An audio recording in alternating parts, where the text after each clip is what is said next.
Hello, my name is Alec Gwyn. I'm here to talk about obesity in America, how it's becoming a growing problem.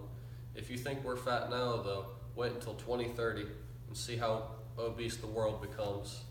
We currently measure obesity with the BMI scale, or body mass index, which is a ratio of height to weight that we use.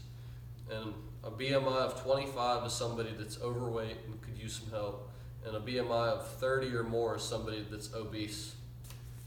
The average adult today weighs 26 more pounds than the average adult did back in the 1950s.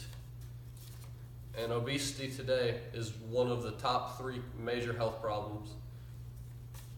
And 1 in 3 adults and 1 in 3 teens today are either overweight or obese.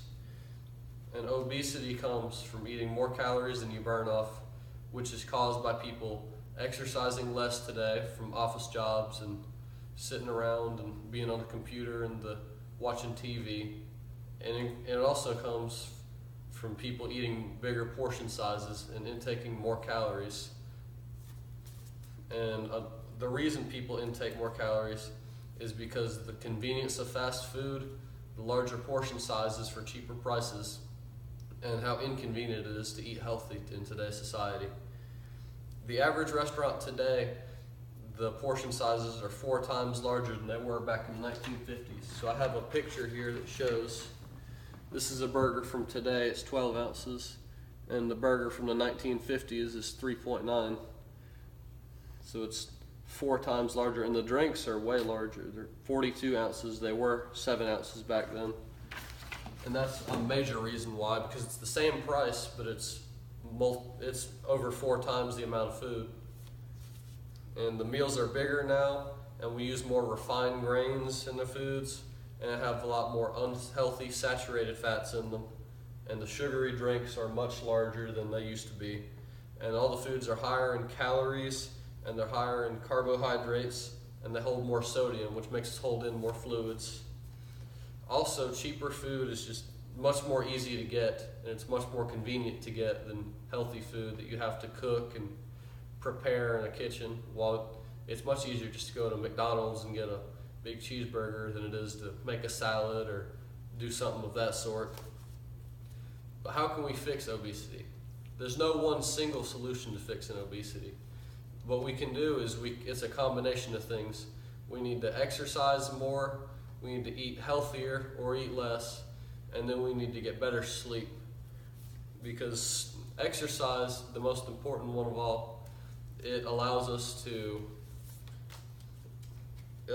sleep better, it improves our mood, and it makes us more motivated to try and be healthy. And it also is very, very helpful if we're accountable for what we eat with something like a Fitness Pal or a food journal of some sort, so we can count our calories to make sure we don't overeat or eat too much. That way we're at least aware of it. Because most people eat way less when they're aware of what they're eating than when they're just not paying attention to it.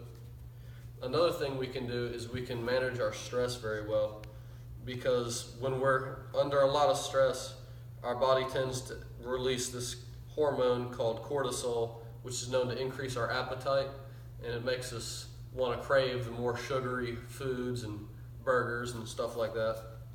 Another thing we can do is improve our sleep by getting a better schedule and not being on electronics such as TV or computers an hour before for increased rest. And the last thing we can do that's very important is we can establish a support system with our friends and family while they can exercise and diet with you. So in conclusion, the major things we can do to stop obesity from becoming a larger problem is we can eat better, exercise more, and we can establish a support system with our friends. So if you think we're fat now, wait until 2030.